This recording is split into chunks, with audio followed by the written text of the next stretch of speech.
चा जो पीक विमा आहे त्या विषयाला अनुसरून आहे. 2021च्या पीक विम्याच्या बाबतीत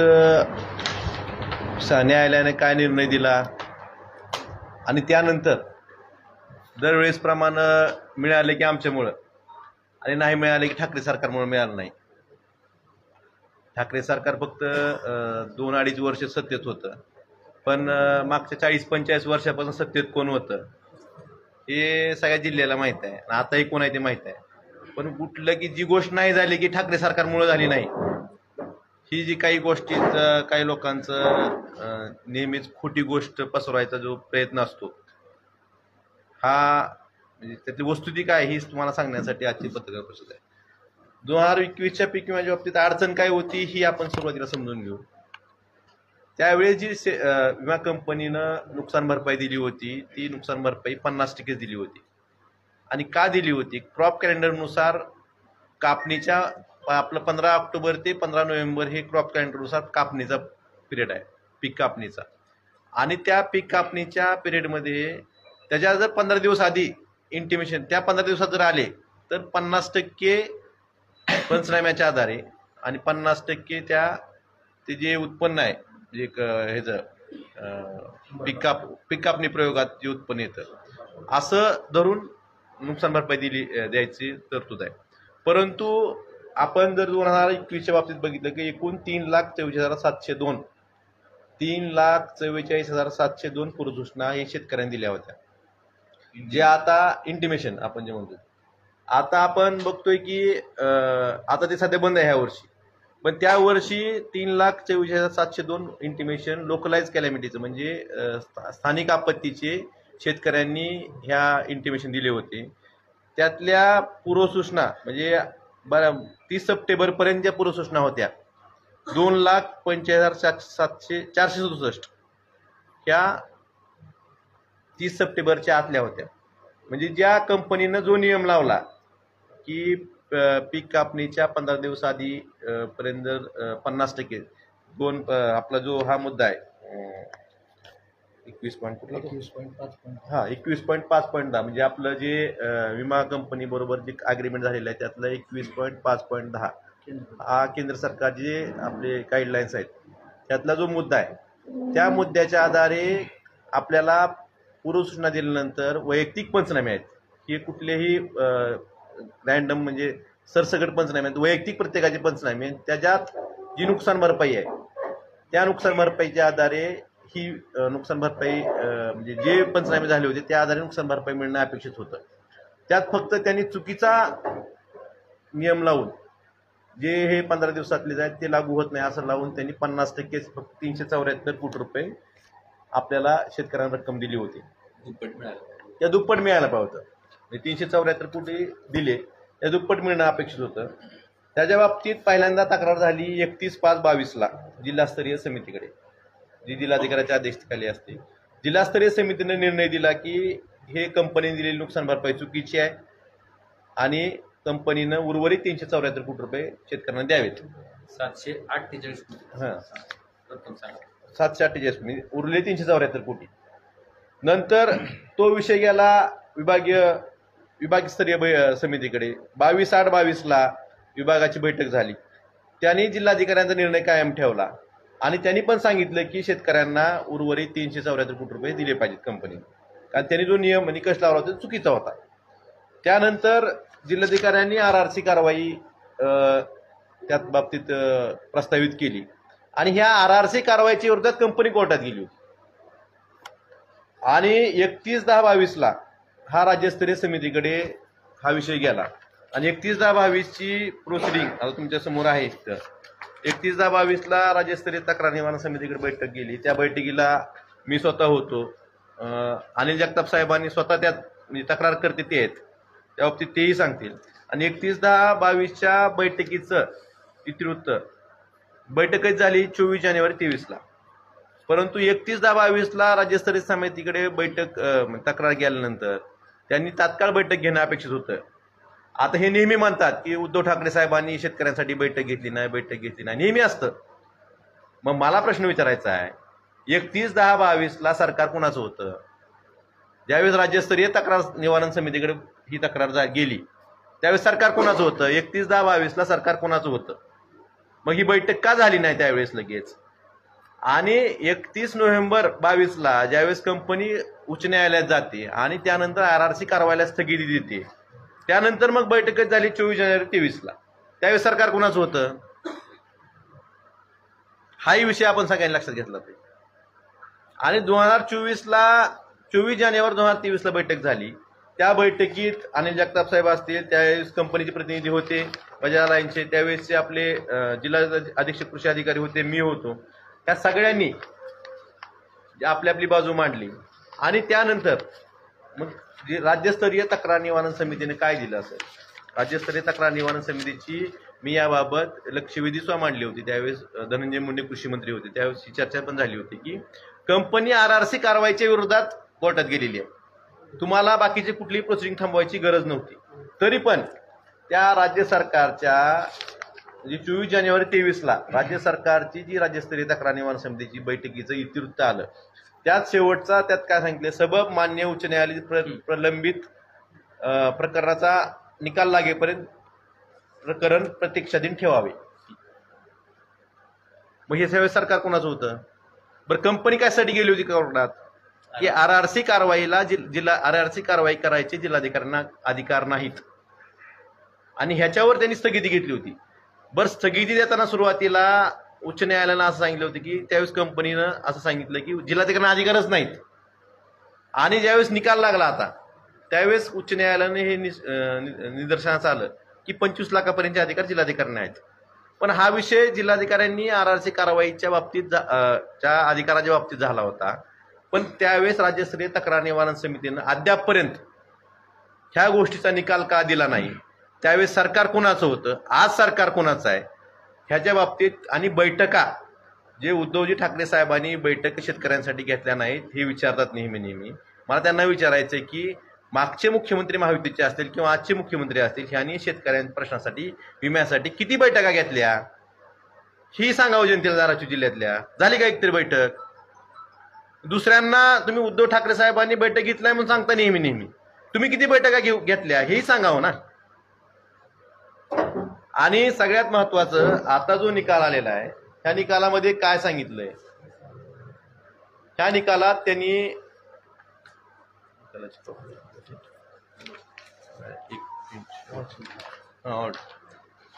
आता जो मान्य उच्च न्यायालयाने निर्णय हा निकाल आलेला आहे, ह्यात कंपनी उच्च न्यायालयाने काय निष्कर्ष नोंदवला की पीक कापणी प्रयोगामध्ये जे उत्पन्न आलं जिल्ह्यातलं 42 महसूल मंडळातलं हे उंबरठा उत्पन्नापेक्षा अधिक होतं.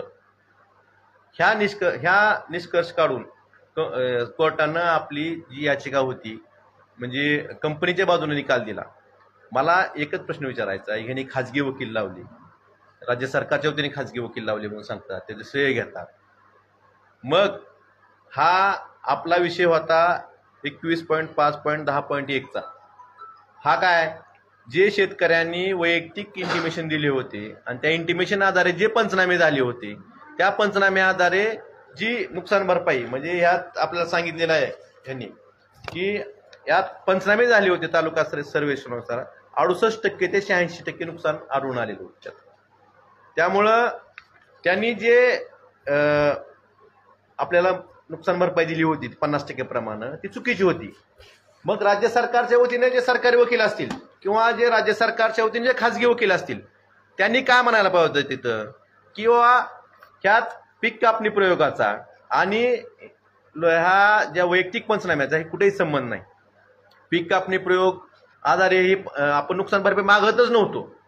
तर मग उच्च न्यायालयाने जे त्यांचा निकाल प्रतात दिलेला आहे की पीक कापणी प्रयोगाचे उत्पन्न हे उंबरठा उत्पन्नापेक्षा जास्त होतं, त्याचा संबंध कुठे येतो?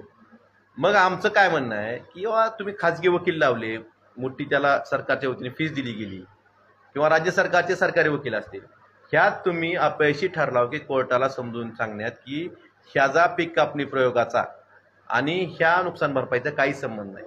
आम्ही जी नुकसान भरपाई मागतो ही प्रत्येक शेतकऱ्यांनी वैयक्तिक तक्रारी नोंदवलेल्या आहेत. त्याच्या आधारे जे पंचनामे झाले त्यात स्पष्ट आहे की 68% पासून 86% हे प्रत्येकाचे व्हेरिएशन आलेलं आहे. पहिल्या ट्रिगरनुसार आपण पहिल्या ट्रिगर जे लोकलाइज कॅलॅमिटीनुसार जे आपण नुकसान भरपाईची इंटिमेशन दिली होती त्यानुसार ह्याप्रमाणेच 100% भारांकनाप्रमाणे शेतकऱ्यांना नुकसान भरपाई मिळाली पाहिजे, जी की जे विमा कंपनीबरोबर केंद्र सरकारच्या गाईडलाईन्स आहेत, विमा कंपनीवर जो राज्य सरकारनं करार केलाय त्या करारात जी अंतर्भूत गोष्टी आहेत त्या तुम्हाला मगापासून सांगतो की 25.10.1 त्यानुसार 100% भारांकनाप्रमाणे 50% पैसे दिलेत, उरलेले 374 कोटी रुपये कंपनीला द्यायला भाग पाडावं. ही जी गोष्ट आहे ही सरकारच्या वतीनं त्यांनी जे वकील लावले होते, सरकारी वकील असतील किंवा खाजगी वकील असतील, यांनी त्या मान्य उच्च न्यायालयामध्ये ही सांगणं सक्षमपणे गरजेचं होतं. आणि याच सरकार कुठेतरी अपयशी झाल्यामुळं हा निकाल आपल्या विरोधात गेलेला आहे. तुम्ही बोला. बस तुम्ही बोला.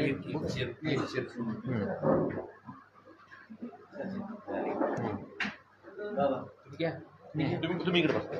तुम्ही अलीकडे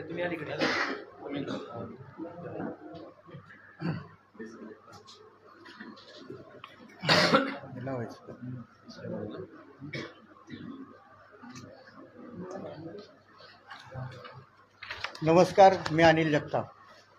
आज खरीप 2021 मध्ये छत्रपती संभाजीनगर उच्च न्यायालयानं जो काही धाराशिव जिल्ह्यातल्या पीक विमा संदर्भात निकाल दिलेला आहे त्या संदर्भात बोलण्यासाठी या ठिकाणी मी उपस्थित आहे. या पत्रकार परिषदेला उपस्थित असलेले जिल्ह्याचे लोकप्रिय खासदार ओमराजे निंबाळकर साहेब, धाराशिवचे लोकप्रिय आमदार सन्माननीय कैलासदादा पाटील साहेब, माजी नगराध्यक्ष नंदुभैया आणि उपस्थित असलेले सर्व पत्रकार मित्र. खरं म्हणजे आपल्या सर्वांना माहीत असेल 2021 मध्ये या जिल्ह्यातल्या 6,67,287 अर्जदार शेतकऱ्यांनी पीक विमा भरलेला होता. त्यासाठी शेतकरी केंद्र आणि राज्य शासनाचा हिस्सा मिळून पीक विमा कंपनीला त्यावर्षी 596 कोटी रुपये रक्कम देय झालेली होती. पीक विमा शासन निर्णयातील तरतुदीनुसार या जिल्ह्यामध्ये अगोदर प्रक्रिया व्यवस्थित पार पडत होती. मात्र केंद्र शासनाचं जे 17 ऑगस्ट 2020चं एक परिपत्रक आहे त्यात त्यांनी काही गाईडलाईन्स दिलेले आहेत.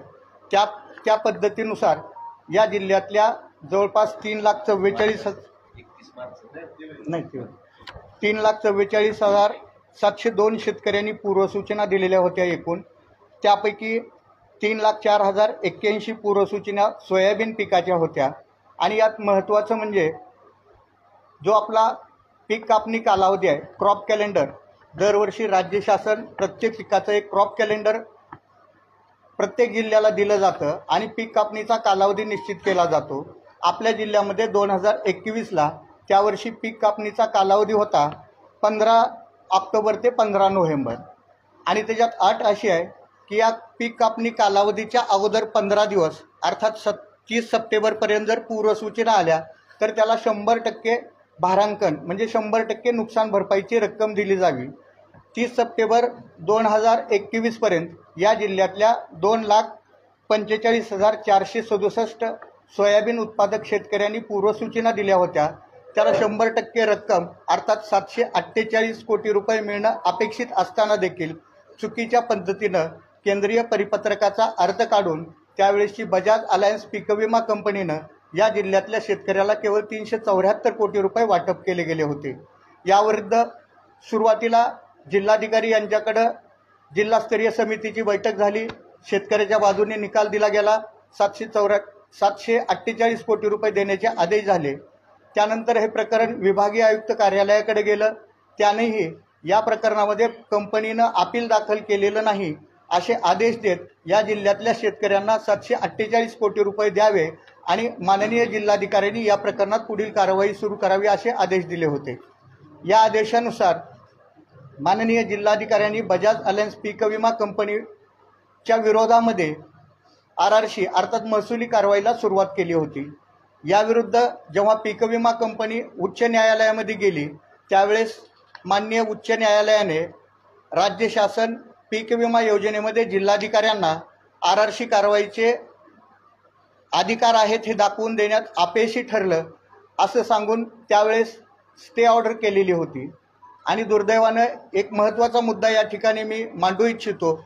ज्यावेळेस ही स्टे ऑर्डर झाली त्यानंतर राज्य शासनाच्या वतीनं किंवा जे काही खाजगी वकील लावले गेले त्यांच्या वतीनं ही स्टे ऑर्डर व्हॅकंट करण्यासाठी ना उच्च न्यायालयामध्ये ना सर्वोच्च न्यायालयामध्ये याला आव्हान दिलं गेलं. कायमपर्यंत ती स्टे ऑर्डर तशीच राहिली.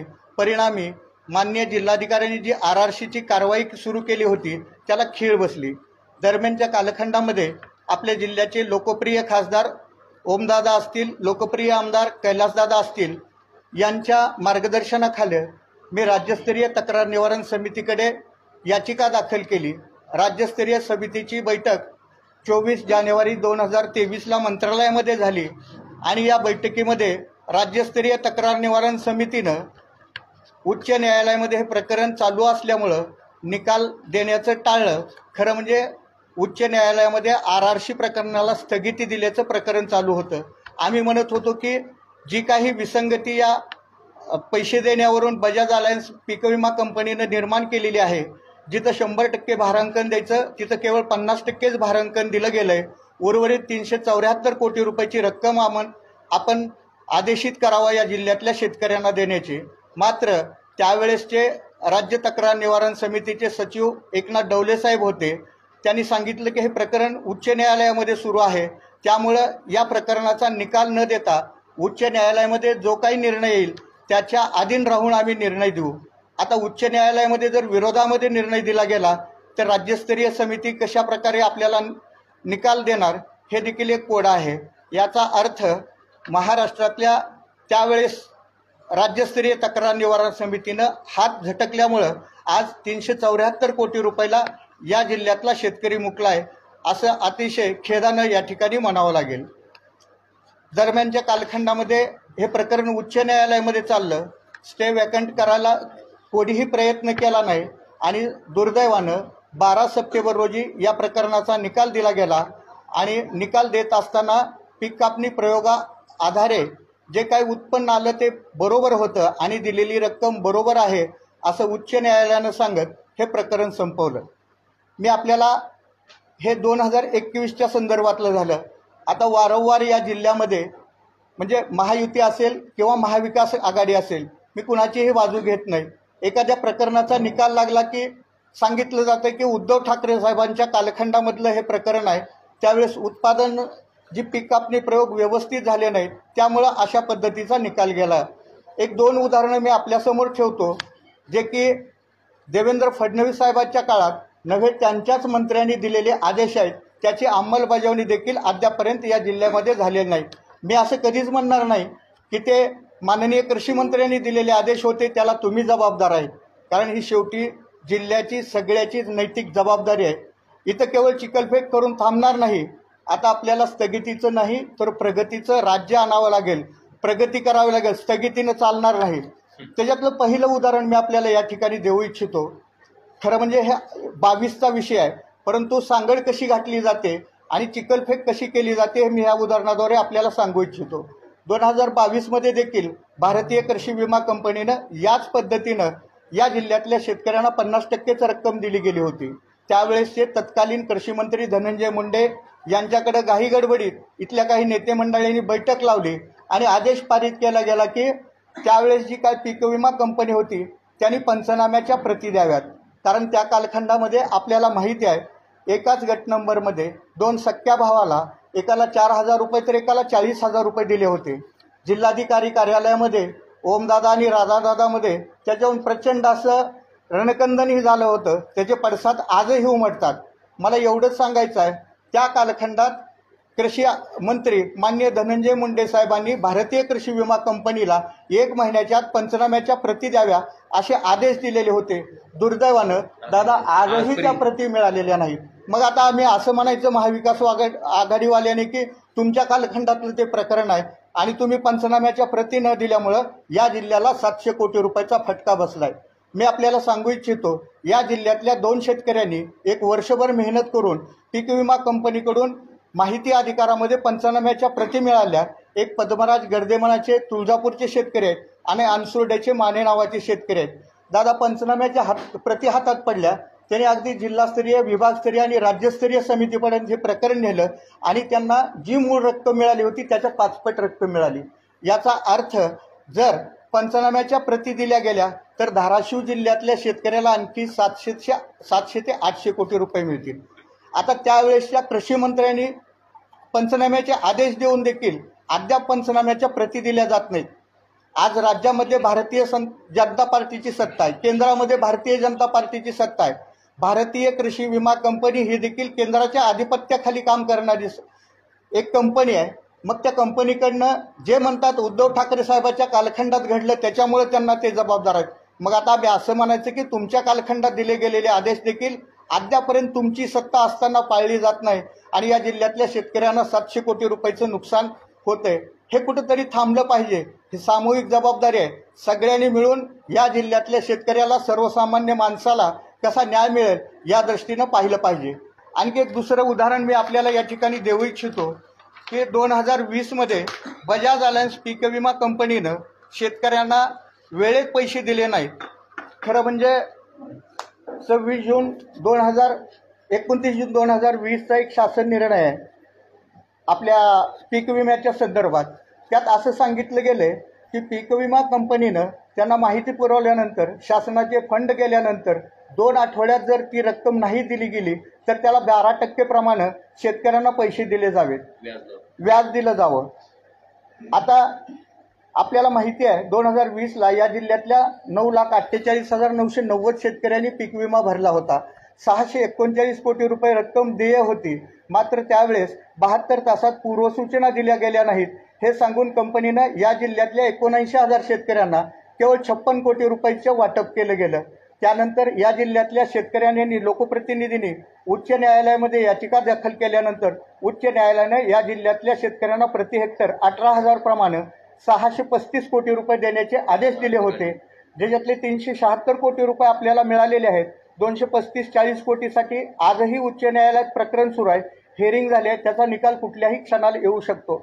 दरम्यानच्या कालखंडात मी जिल्हास्तरीय तक्रार निवारण समितीकडे याचिका दाखल केली आणि 2020मध्येच बजाज अलायन्स पीक, ज्या अर्थी उच्च न्यायालय आणि सर्वोच्च न्यायालयाने हे कन्सिडर केले की ही रक्कम देणं शेतकऱ्यांना महत्त्वाचं होतं आणि ते देय रक्कम शेतकऱ्याला देणं गरजेचं आहे, त्याच्या आधारे मी जिल्हास्तरीय तक्रार निवारण समितीकडे याचिका दाखल केली आणि जवळपास माझ्या याचिकेमध्ये आदेश होऊन आता 1.5 वर्षाचा कालखंड झालेला आहे. 195 कोटीचं व्याज मिळावं याच्यासाठी मी याचिका केलेली होती. त्या याचिकेत ऑर्डर होऊन जवळपास 1.5 वर्ष झालेलं आहे. 42 कोटी रुपयाची व्याज मागणी करणारे हे पत्र आहे माननीय जिल्हा कृषी अधीक्षक यांनी बजाज पीक विमा कंपनीला दिलेलं आहे. यावरती दादा आणखी एक शब्दही ना सत्ताधारी बोलायला तयार आहेत ना कोणी बोलायला तयार नाही. आता मी असं म्हणायचं की तुमच्याच कालखंडामध्ये झालेला निर्णय आहे, याच्यावरती तुम्ही काय बोलत नाही, याला देवेंद्र फडणवीस आणि राणादादा जबाबदार आहेत, हे असं बोलून चालणार नाही. हे सामूहिक जबाबदारी आहे. त्यामुळं चिखलफेक थांबून या जिल्ह्यातल्या शेतकऱ्यांना न्याय कसा मिळेल, जास्तीत जास्त रक्कम कशी मिळेल या दृष्टीनं प्रयत्न करावेत. आणि मी आपल्याला खात्रीने सांगतो, महाविकास आघाडीच्या कडून सुरुवात कधीही झालेली नाही. ज्यावेळेस महायुतीवाले बोलतात त्यामुळं महाविकास आघाडीच्या नेते मंडळींना, आमच्यासारख्या कार्यकर्त्यांना बोलणं भाग पडतं. आता म्हणजे या जिल्ह्यामध्ये काय चालू आहे हे देखील आपल्याला माहिती आहे. धाराशिव जिल्ह्यातल्या 140 कोटी रस्त्याचा प्रश्न असेल, जिल्हा नियोजन समितीमधल्या 268 कोटी रुपये जी स्थगिती दिली आहे त्याचा प्रश्न असेल. आता इतर जिल्ह्यामध्ये वेगळं चित्र आहे. तिथले सर्व नेते मंडळीमधून राज्यातून निधी खेचून आणतात, जिल्ह्याचा, शहराचा विकास करतात. इथं मात्र स्थगिती दिली जाते. जिल्ह्याला स्थगिती नाही, प्रगतीची गरज आहे आणि ही पथ्य आता दोन्ही बाजूनी पाळावीत हे देखील या पीक विमा पत्रकार परिषदेच्या निमित्तानं मी आपल्याला आवर्जून सांगू इच्छितो. आता निकाल आपल्या विरोधामध्ये गेलाय, पुढे काय करायचं हे देखील आपण ठरवलं पाहिजे. मला वाटतं आपण सांगितलं या आदेशाच्या विरोधामध्ये आपण सर्वोच्च न्यायालयामध्ये येत्या 15 दिवसामध्ये याचिका दाखल करत आहोत. कारण हे पैसे जे आहेत ते शेतकऱ्याच्या हक्काचे, घामाचे पैसे आहेत आणि त्याचा 1 ना 1 रुपया मिळवून दिल्याशिवाय खासदार महोदयांच्या, आमदार महोदयांच्या मार्गदर्शनाखाली आमच्यासारखे कार्यकर्ते थांबणार नाहीत. हे देखील या ठिकाणी मी आपल्याला आवर्जून सांगू इच्छितो. आणि राज्यस्तरीय तक्रार निवारण समितीचे जो निर्णय प्रलंबित आहे, प्रतीक्षाधीन, तर माझी राज्य सरकारला, राज्य सरकारमध्ये बसलेल्या लोकांना सगळ्यांनाच विनंती आहे की काही का प्रतीक्षाधीन जो निर्णय आहे त्याचा निर्णय शेतकऱ्यांच्या बाजूनं म्हणजे तो न्यायाचा आहे, तो चुकीचा नाही. अलीकडे कारण शेतकऱ्यांच्या बाजूनं समजा सर्वोच्च उच्च न्यायालयात जरी समजा उच्च न्यायालयाचा आम्ही आदर राखतो, पण तो निर्णय चुकलेला आहे. आपली मागणी वेगळी होती, न्यायालयानं वेगळं पीक कापणी प्रयोगाद्वारे त्याचा आधार धरून, कारण आपली मागणी वैयक्तिक पंचनाम्याच्या आधारे जी नुकसान भरपाई झाली ती आपण मागत होतो. आणि न्यायालयामध्ये हे सक्षमपणे सांगू शकलं नाही सरकार. कमीत कमी आता तरी राज्यस्तरीय तक्रार निवारण समितीचा जो निर्णय प्रतीक्षाधीन होता तो निर्णय नियमाप्रमाणे शेतकऱ्याच्या बाजूने लावण्याची धमक या सरकारमध्ये आहे का, एवढाच प्रश्न तुमच्या माध्यमातून मला सरकारला विचारतो.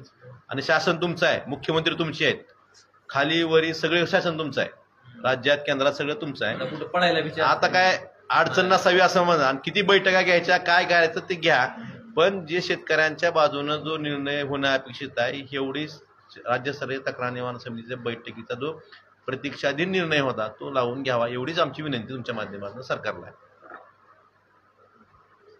आणि हा निर्णय लावल्यानंतर आता सांगितल्यानंतर आपण सर्वोच्च न्यायालयात सुद्धा जाणार आहेत, पण राज्यस्तरीय तक्रार निवारण समितीचा अजून एक त्यांचा निर्णय द्यायचा बाकी आहे, तो त्यांनी लावा, एवढीच विनंती आहे आमची. त्या प्रश्न असतील विचारा. केंद्र सरकारच्या परिपत्रकाचा चुकीचा अर्थ काढला आणि 354 कोटी टाळले. 74. काय नेमकं परिपत्रक होतं, काय अर्थ त्याच्यात काय दिलं? ते परिपत्रक साधा एक मिनिट साधा विषय आहे की विमा कंपनी हायकोर्टात गेली कुठल्या कारणासाठी, जिल्हा अधिकाऱ्याला आरआरसी करायचे अधिकार नाहीत, बरोबर आहे. मग हायकोर्टाचा निर्णय हा कशाच्या मर्यादित आहे की जिल्हाधिकाऱ्याला आरआरसी करायचा अधिकार आहे किंवा नाही. त्याच्यात राज्य तक्रार निवारण समितीच्या बैठकीत जी ऑब्झर्वेशन त्यांनी दिलेत की हायकोर्टात प्रकरण आहे, पण हायकोर्टात प्रकरण नेमकं कशासाठी आहे, फक्त आरआरसीचे अधिकार आहेत किंवा नाहीत, त्या विम्याच्या बाबतीतला निर्णय घ्यायचा पूर्ण अधिकार राज्य तक्रार निवारण समितीला होता आणि तो निर्णय त्या समितीनं घेणं अपेक्षित होतं, घ्यायलाच पाहिजे होता. केवळ हायकोर्टात आरआरसी साठी गेलेली कंपनी असताना त्याचा आधार घेऊन राज्य तक्रार निवारण समितीनं जो निर्णय दिलाय की हायकोर्टात प्रकरण चालू आहे त्यामुळे आम्ही याला काय ह्याच्यावर निर्णय घेत नाही, मला वाटतं हा चुकीचा. आणि तुम्ही जो आता प्रश्न विचारला साहेब की केंद्र सरकारच्या कुठल्या निर्णयाचा ह्यांनी चुकीचा आधार घेतला, तर त्यात मागापासून मी जे सांगतोय की 21.5.10.1 हा जो मुद्दा आहे तुम्हाला मी बघायला देऊ शकतो. 17 ऑगस्ट 2020 केंद्राचं मार्गदर्शक सूचना आहेत. त्यात काय म्हणलं होतं की जर पीक कापणी क्रॉप कॅलेंडरच्या 15 दिवसाच्या आतले इंटिमेशन असले, 15 दिवसाच्या आतले, म्हणजे पीक कापणीचं कॅलेंडर आपलं किती आहे 15 ऑक्टोबर ते 15 नोव्हेंबर, 15 दिवसाच्या आतले म्हणजे 1 ऑक्टोबरच्या पुढचे त्यांच्या हिशोबाने धरलं, ह्या परिपत्रकाचा आधार धरला 1 ऑक्टोबरच्या पुढचे जर इंटिमेशन असले तर 50% तुम्ही पंचनाम्याच्या आधारे द्या आणि 50% पीक कापणी प्रयोग आधारे द्या. पण सुरुवातीला सांगितलं की आपले जवळपास 80% इंटिमेशन हे 30 सप्टेंबरच्या आतले होते, त्यामुळं त्याला हा निर्णय लागू होत नाही, आधार घ्यायचं कारण नाही. हा बेसिक विषय होता, त्याला लागूच होत नाही. जर 1 ऑक्टोबरच्या पुढचे इंटिमेशन असते तर मग 50% तुम्ही पीक कापणी प्रयोग आधारे 50% नुकसान भरपाई ह्यानुसार केलं तर चाललं असतं. पण आपले 30 सप्टेंबरच्या आतले इंटिमेशन असल्यामुळं 80% इंटिमेशन 30 सप्टेंबरच्या आतले असल्यामुळं आपल्याला हा निकष म्हणजे हा जो निर्णय निकष लावलाय तो लागू होत नाही. आणि आता तर आप्पासाहेब काय झालंय, आता तरी ही ट्रिगरच काढून टाकली. हे चालू वर्षाचं हे इतकं नाकर्तं आणि नालायक सरकार आहे की पीक विम्यामध्ये जे ट्रिगर समाविष्ट होते, असा एक्सेस रेनफॉल झाला. आता अतिवृष्टी आपण जर बघितली तर बहुतांश 80% ते 90% जिल्ह्यातल्या मंडळात अतिवृष्टी झालेली आहे. ते ट्रिगर जर आज असते तर त्या ट्रिगरच्या आधारे शेतकऱ्याला इंटिमेशन देता आले असते आणि त्या इंटिमेशनच्या आधी शेतकऱ्याला विमा मिळाला असता. आता ते ट्रिगरच काढून टाकलंय. आता परिस्थिती अशी आहे की तुमच्या पीक कापणी प्रयोगावर अवलंबून उंबरठा उत्पन्नापेक्षा कमी उत्पादन जर आलं तर तुम्हाला विमा. आणि मला वाटतं उंबरठा उत्पन्नापेक्षा कमी उत्पन्न यायचा विषयच नाही, कारण उंबरठा उत्पन्न अगदी एकरला 3 क्विंटल 4 क्विंटल उंबरठा उत्पन्न आहे. 3 क्विंटल 4 क्विंटल ही मंडळं काढणार, त्या मंडळात सहज एखाद्या शेतकऱ्याचं 10 क्विंटल जर उत्पादन निघालं तर कसं बसणार, कसं तुमचं. त्यामुळं शेतकऱ्याची घोर फसवणूक आहे. शेतकरी अतिवृष्टीमुळे प्रचंड आर्थिक अडचणीत आहे. मला वाटतंय जनाची नाही तरी मनाची ठेवून त्या शेतकऱ्याचा विचार करून, कारण मी जिल्हा भरात फिरलोय, धाराशिव लोकसभा मतदारसंघात फिरलोय. भयंकर म्हणजे भयंकर परिस्थिती आहे. ज्या शेतकऱ्याचा पूर्ण उदरनिर्वाह त्या शेती पिकावर अवलंबून आहे, ते पीक पूर्णतः नेस्तो नाबूद झालंय. आणि आज ह्या पद्धतीनं ट्रिगर काढून टाकल्यामुळे विमा मिळत नाही. आणि दुसरी सरकारची सगळ्यात मोठी गोष्ट मला सांगणं गरजेचं वाटतंय, 13,600 प्रति हेक्टरी मदत सरकार त्या ठिकाणी देत होतं आणि 3 हेक्टरची मर्यादा होती. म्हणजे शेतकऱ्याला आज जरी अतिवृष्टी झालेली मंडळं बघितली असती तर तिरेक 39 आणि सायंत्रिक 18 म्हणजे 40,800 रुपये तरी किमान एका शेतकऱ्याला 3 हेक्टर क्षेत्र असणाऱ्या मिळू शकले असते नुकसान भरपाई. पण या नाकर्त्या सरकारनं 13,600ची मदत 8,500 वर आणली. म्हणजे 8 दोन्ही 16 आणि 17,000 रुपये म्हणजे 2 हेक्टरची मर्यादा त्याला आणली. त्यामुळं 40,800 मिळायच्या ऐवजी आज शेतकऱ्याला फक्त 17,000 रुपयावर बोळवण केली जाणार आहे जेव्हा कधी मदत मिळेल ती. आणि मला आपल्याला विचारायचंय, हेक्टरी त्या ठिकाणी 8,500 मध्ये म्हणजे एकरी किती पैसे त्या शेतकऱ्याला येते? जी चेळं लागते चेळं, ती चेळं तरी येत असेल का हो त्याच्यात? काय येतं त्या शेतकऱ्याचं? पेरणीचा तरी खर्च निघतोय का त्याच्या? एकरी 34 रुपये मिळतात आता जी सरकार मदत करते. मला सरकारला एवढंच सांगायचंय की सोयाबीन काढायला आम्हाला मजुराला एकरी 6,000 रुपये द्यावे लागतात. तुम्ही मदत किती देत आहे? त्यात पुन्हा 80%, 85% परत कपात, परत म्हणजे 34 रुपये एकरी देता. आता खासदार साहेबांनी सांगितल्याप्रमाणे ताडपत्री घ्यायला 4,000 रुपये लागतात. एक तळवट घ्यायचा म्हणलं तर काढायला मजुराला 6,000 रुपये द्यावे लागतात. आणि हे जर पुन्हा हे जर सोचले घेतली लोक, म्हणजे एवढी शेतकऱ्यांची घोर चेष्टा करून सुद्धा, एवढा शेतकरी अडचणीत असताना सुद्धा, तरी माझं म्हणणं आहे सरकारनं निवडणुकीच्या आधी 13,600 आणि अशी कुठली गोष्ट झाली आता निवडणूक झाल्यानंतर की ती 8,500 वर आणली? हे सरकारनं महाराष्ट्रातील शेतकऱ्यांना उत्तर देणं गरजेचं आहे. शेतकऱ्यांना गरज नाही का? आणि आपल्याला सांगायचंय की मी आणि आमदार कैलास पाटील आम्ही सगळ्या मदत आणि पुनर्वसन मंत्री जे आहेत आपल्या मकरंद आबा पाटील यांना आम्ही समक्ष भेटलो. त्यांना वस्तुस्थिती समजून सांगितली. त्यांना सांगितलं किंवा सांगली मिरजला ज्यावेळेस पूर आला होता, ज्या पद्धतीनं तुम्ही त्या ठिकाणी मदत केली होती, तर तुम्ही मराठवाडा हा भाग त्याच्यात धरून किमान मराठवाड्यासाठी तरी ह्या पद्धतीचा निर्णय लागू करा, अशा पद्धतीची मागणी आम्ही मकरंद आबा पाटलांनाही त्या ठिकाणी केलेली आहे. त्यांनी आम्हाला एवढंच म्हणलेत की मला कॅबिनेटच्या समोर जावं लागेल. आम्ही प्रतीक्षेत आहोत की त्यांनी या निर्णयाच्या बाबतीत काय करतील. ती एक 8,500ची मदत वाढवून 13,600 करणं आणि 2 हेक्टरची मर्यादा वाढवून 3 हेक्टर करणं. आणि दुसरं, कृषी मंत्री महोदयांना आम्ही भेटलोय की तुम्हीच हे ट्रिगर काढून टाकले. तुमच्या राज्यातल्या मुख्यमंत्री, 2 उपमुख्यमंत्री आणि इतर लोक सगळे समाविष्ट असलेल्या समितीची बैठक दाखवून तर तुम्हीच हे ट्रिगर त्या ठिकाणी आता घालून द्या आणि शेतकऱ्याला मदत द्या. या 2 पद्धतीच्या मागण्या आम्ही त्या ठिकाणी दोन्ही मंत्री महोदयाकडे केल्यात. आम्ही प्रतीक्षित आहोत की हे सरकार काय करतंय. आणि ह्याच्या पुढे जाऊन मला सांगायचंय की विमा मिळाला की स्वतःची स्पेशलिस्ट म्हणून पाठ थुपटून घ्यायची, आणि नाही मिळाला आता स्पेशलिस्ट कुठं गेला का स्पेशलिस्टची संपली. हा प्रश्न विचारणं गरजेचं आहे आणि याचं उत्तर स्वतःच्या मनानं द्यायला पाहिजे ना. एखाद्या गोष्टीचं श्रेय आपण घेतो, कोर्टात गेलो की वकिलासहित फोटो काढून फेसबुकला अपलोड करतो आणि मग आज जेव्हा त्याचा निराशाजनक निकाल लागतो त्यावेळेस त्याचं श्रेय घ्यायला खरं पुढे यायला पाहिजे ना. ठाकरे सरकार म्हणजे चांगलं झालं की मी आणि वाईट झालं की दुसरं का. दादा, आपत्ती व्यवस्थापनाचे निकष आणि पीक विम्यातील केलेले बदल या संदर्भात सरकारचं धोरण चुकलं काय? 100% चुकलंय. 100% चुकलं आणि 1000% चुकलंय. म्हणजे तुम्हाला बरोबर असं वाटतंय का? म्हणजे महाराष्ट्रातल्या कुठल्याही शेतकऱ्याला तुम्ही विचारा, हे जर धोरण योग्य असलं म्हणजे एखाद्या त्या पक्षाच्या समर्थक असलेल्या शेतकऱ्यालाही विचारा. भाजपच्या शेतकऱ्याला विचारा, तुम्ही शेतकऱ्याची विभागणीच केली का नाही? कमळावाल्याला विचारा की बाबा धोरण योग्य आहे का? 17,000 रुपये मदत योग्य आहे का 40,800 योग्य आहे, त्याला विचारा. ती जर म्हणला नाही 17,000 योग्य आहे. आणि हे ट्रिगर जे काढलेत आता हे म्हणतील आपलं अग्रीमेंट झालंय, आता आपलं अग्रीमेंट झालंय त्याप्रमाणे विमा कंपनीने आपल्याकडे टेंडर भरलं आणि त्या प्रमाणात गाईडलाईन झाल्या. मला त्यांना विचारायचं की 30 एप्रिल 2024 जे परिपत्रक काढलं त्यावेळेस अग्रीमेंट झाल्यानंतरच काढलं ना. मग ते कसं चाललं? म्हणजे शेतकऱ्याला कमी द्यायचं म्हणल्यावर अग्रीमेंट झाल्यानंतर तुम्ही परिपत्रक काढून शेतकऱ्याला मदत कमी करता. महाराष्ट्र गोव्यासाठीच फक्त ते परिपत्रक होतं. 23 आणि 24चा जो विमा कमी मिळालाय 1650 कोटी जिल्ह्यातून आपल्या जिल्ह्याचं 30 एप्रिल 2024च्या एका परिपत्रकामुळे लोकसभेची निवडणूक चालू असताना जे परिपत्रक काढलं केलं जवळपास 1650 कोटी रुपयाचं शेतकऱ्यांचं नुकसान झालेलं आहे. मग जसं ते मध्ये निघू शकतं परिपत्रक शेतकऱ्याच्या कंपनीच्या हिताचं, तसं मग आता निघू शकतं. मग आता शेतकऱ्याच्या हितासाठी परिपत्रक ह्या ट्रिगर काढलेल्याचं परत का समावेश होऊ शकत नाही, किंवा शासनाने जे आता नुकसान भरपाईचे पंचनामे केलेत त्याचा समावेश करून त्या आधारे शेतकऱ्यांना मदत का मिळू शकत नाही हे सरकारनं सांगावं.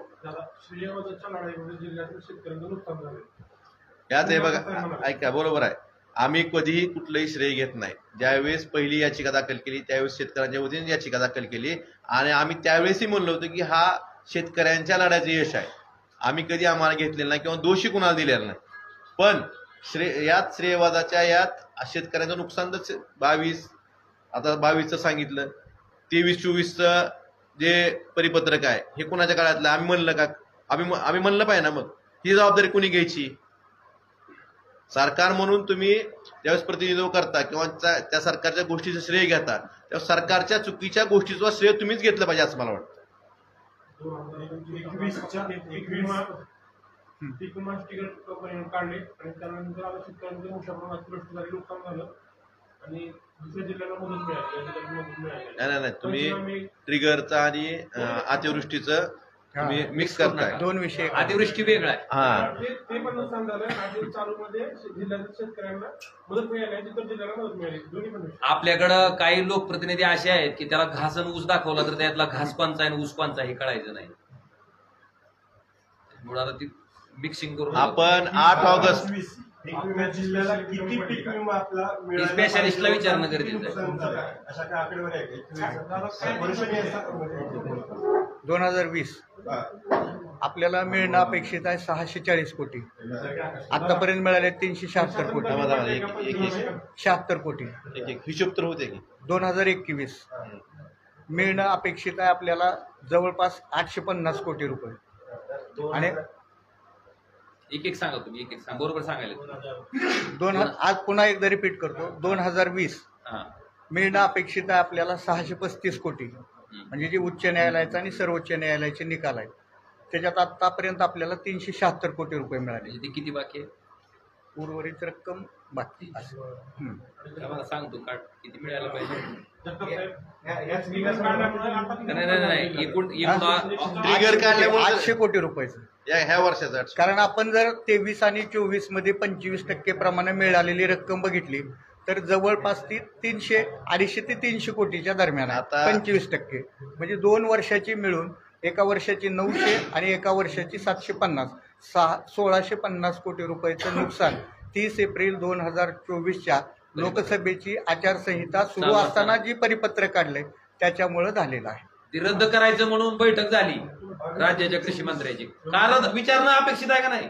विचारा ना, का रद्द झालं नाही ती बैठक?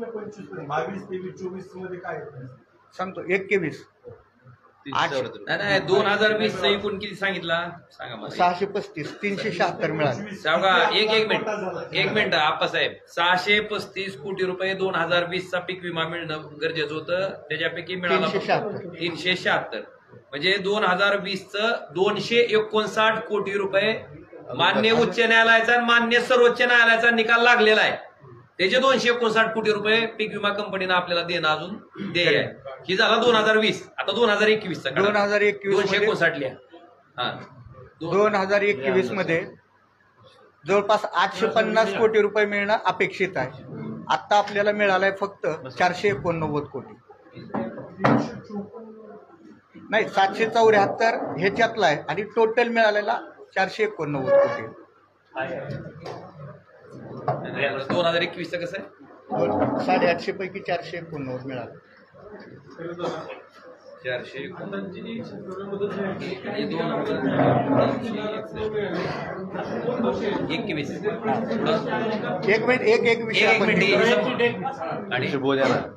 2021 झालं. 2022 मध्ये जवळपास या जिल्ह्यातल्या शेतकऱ्याला 2022 मध्ये 954 कोटी रुपये मिळणं अपेक्षित आहे. मात्र जवळपास 504 कोटी रुपये आपल्याला मिळालेले आहेत. किती राहिले? 22 मध्ये हा ते आकडा 450 कोटी रुपये 2023 मध्ये 30 एप्रिल 2024चं परिपत्रक आलं आणि त्याच्यात जर महसूल मंडळामध्ये 25%पेक्षा जास्त पूर्वसूचना दिल्या तर ते सूत्र लागू होतंय आणि 100 रुपये तुमचं नुकसान झालं तर 25 रुपये आपल्याला 25 रुपये दिले जातात. या न्यायानुसार 2023ला या जिल्ह्यातल्या शेतकऱ्याला 300 कोटी रुपये मिळालेत. याचा अर्थ आणखी 900 कोटी रुपये येणं बाकी आहे. म्हणजे 1200 येणं अपेक्षित असताना 300 मिळाले परिपत्रकाच्या आधारे. ती परिपत्रक रद्द करावं म्हणून मी शिवराज सिंग चौहानला 4दा भेटलो, स्टार क्वेश्चन टाकला. महाविकास आघाडीचं एक शिष्टमंडळ खासदाराचं त्यांना भेटलं, पण ती परिपत्रक काही रद्द झालं नाही. आणि राज्याच्या सत्ताधारी लोकांकडनं पण सांगण्यात आलं होतं की राज्याच्या कृषी मंत्र्यांनी देशाच्या कृषी मंत्र्याकडे मागणी केली. मग राज्याच्या कृषी मंत्र्यांनी जी मागणी केली त्याचं देशाच्या कृषी मंत्र्यानं काय केलं, मला वाटतं हे जरी उत्तर मिळणं अपेक्षित आहे. आता 2024 मध्ये सुरुवातीला 218 कोटी आणि आता जवळपास 50 कोटी 268 कोटी रुपये वाटले गेले. 270 कोटी रुपये म्हणजे आतापर्यंत मिळालेत 25% रकमे, म्हणजे 25% प्रमाणे. तर हे जवळपास 1140 कोटी रुपये आपल्याला मिळणं अपेक्षित होतं, मात्र मिळाले 270 कोटी रुपये. 1140 हो, म्हणजे साधारणतः 870 कोटी रुपये एवढी रक्कम म्हणजे 2,500 कोटी. मी आता तुम्हाला थोडक्यात सांगतो. हीच आकडेवारी 2020चे 259 कोटी रुपये मिळणं बाकी आहे. 59 ही तर हायकोर्ट आणि सुप्रीम कोर्ट दोघांचे निर्णय झाले. 2021चं 361 कोटी रुपये मिळणं बाकी आहे. आणि परिपत्रकामुळं पुन्हा 2022ला 450 कोटी रुपये मिळणं बाकी आहे, 2023ला 900 कोटी रुपये मिळणं बाकी आहे आणि 2024ला 870 कोटी रुपये मिळणं बाकी आहे. म्हणजे 2020 पासून 2024 पर्यंत धाराशिव जिल्ह्यातल्या शेतकऱ्याचे 2840 कोटी रुपये इतकी रक्कम पीक विमा कंपन्यांनी सरकारच्या मदतीनं रोखलेली आहे. तुम्ही यापूर्वी ज्या प्रेस घेतल्या त्यात एजंटगिरीचा आरोप केला. हो. आताही तुमचं कायम आहे का? कायम आहे. मग ही काय एजंट कुणाला मदत करत असतो, कुणाला करतो? कायमच आहे ना, ही दिसतंय काय? आणि राज्य सरकारनं नाही केली का? राज्य जी स्पेशलिस्ट म्हणून मिरवत होते त्या लोकांनी आधी त्यांना वाव होता की खाली राज्यात शिवसेनेचं महाविकास आघाडीचं सरकार आहे म्हणून. आज भारतीय जनता पार्टीचं सरकार आहे, खाली पण आहे वर पण आहे. मग आज नेमकं ही कुठं गेलं? आणि ज्या अर्थी दोन्ही ठिकाणी तुमचं सरकार असताना तुम्ही अशा पद्धतीचा निकाल लावता त्या अर्थी हे उघड दिसतंय ना. आणि राज्य शासनानं या वर्षीपासून नवीन पीक विमा योजना आणली. 1 रुपयात पीक विमा योजना जी 2023 आणि 24ला राबवली गेली त्यात भ्रष्टाचार झाला असं निमित्त करून 8,000 कोटी रुपये स्वतःचे वाचवण्यासाठी 1 रुपयात पीक विमा योजना बंद केली आणि नवीन पीक विमा योजना आणली. यात शेतकऱ्यावरती त्यांच्या हिश्श्याचा बोजा पडला. महाराष्ट्राचा जर विचार केला आपल्या लक्षात येईल 560 कोटी रुपयाचा बोजा शेतकऱ्यावरती पडलेला आहे. या जिल्ह्यात यावर्षी पीक विमा कंपनीला शेतकरी राज्य आणि केंद्र शासनाचे मिळून 130 कोटी रुपये रक्कम देय आहे. त्याच्यापैकी 43 कोटी रुपयाचा बोजा या जिल्ह्यातल्या शेतकऱ्यावरती पडलेला आहे.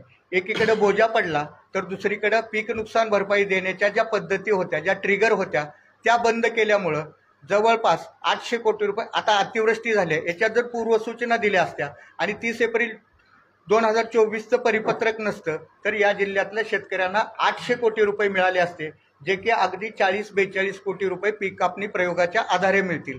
आता बऱ्याच ठिकाणी पीकच नाही तर पीक कापणी प्रयोग करायचा कशाच्या आधारे? म्हणजे नवीन पीक विमा योजना आहे ती शेतकऱ्याची फसगत करणारी आहे. स्वतःचे पैसे वाचवण्यासाठी राज्य शासनानं स्वतःचीच पाठ थोपटून घेतली आणि भ्रष्टाचार आम्ही कमी केला असं म्हणत आहे. हे खेदजनक आहे. किमान याच्यातून बोध घेऊन राज्य शासनानं पुढील वर्षी तरी 1 रुपयात पीक विमा योजना पुन्हा एकदा आणावी. ज्यात भ्रष्टाचार असेल, तुमच्याकडे विविध एजन्सी आहेत त्याच्या माध्यमातून तो भ्रष्टाचार खणून काढा, परंतु ओरिजिनल शेतकरी जे खरे शेतकरी आहेत त्यांना मात्र न्याय मिळालाच पाहिजे. ही विनंती देखील या प्रेसच्या माध्यमातून आम्ही राज्य शासनाकडे करतो. धाराशिव जिल्ह्यालाच एका ठराविक हे झालं का राज्यभरात इतर सगळीकडेच आहे हे पूर्ण राज्यात मार आहे याचा. आप्पासाहेब तुम्हाला सांगतो जबाबदारीनं, आप्पासाहेब ज्या वेळेसपासनं प्रधानमंत्री फसल विमा योजना चालू झाली त्यावेळेसपासनं मी फक्त महाराष्ट्रातल्या पीक विमा भरलेली जी रक्कम असती प्रीमियम पोटी कंपन्याला दिलेली आणि कंपनीनं जी दिलेला क्लेम असतो ह्याच्यातला जर डिफरन्स काढला तर 2017 ते 2024 ह्या कालखंडामध्ये पीक विमा कंपन्यांनी ज्या की Bajaj alliance, Reliance, HDFC Ergo सगळे प्रायव्हेट प्लेयर आहेत, ह्यांनी जवळपास 87,000 कोटी रुपयाचा नफा कमवलाय. 87,000 कोटीचा जो प्रीमियम घेतलाय आणि त्याच्या अगेन्स्ट मध्ये क्लेम सेटल केले. लोकांना वाटतं शेतकऱ्याला मला 1 रुपयात विमा मिळाला, पण 1 रुपयात नाही. राज्य सरकार 50% हिस्सा आणि केंद्र सरकार 50% हिस्सा, म्हणजे राहिलेले जी काय प्रीमियम असती 17,000 18,000 जो प्रीमियम निघतो आपला ऑन अन ॲव्हरेज त्याच्यातला 1 रुपया जर दिला तर 17,999 रुपये राज्य सरकार केंद्र सरकार कंपनीला देतं आणि कंपनी मात्र सरसगट कधीही 17-18 हजारापेक्षा अधिकचा विमा सगळ्या शेतकऱ्याला देत नाही. ते अशा पद्धतीच्या पळवटा करून बोलवण करते. म्हणून लोकसभेत सुद्धा मी मागणी केली की 18,000 रुपयाचा प्रीमियम कंपनीला देण्याच्या ऐवजी तुम्ही 18,000 रुपये डायरेक्ट शेतकऱ्याच्या खात्याला द्या ना. तेलंगणामध्ये डायरेक्ट द्या 18,000 रुपये. कारण 18,000 रुपयापेक्षा जास्त एक आपण पैसे आपले कंपनीला द्यायचे आणि कंपनीकडे पुन्हा भिकाऱ्यासारखं मागत बसायचं आणि त्या कंपनीने त्यातनं नफाच कमवायचा. त्याच्याऐवजी कंपनीचा नफा करण्यापेक्षा शेतकऱ्याचा येऊ द्या ना पैसे डायरेक्ट शेतकऱ्याला येऊ द्या.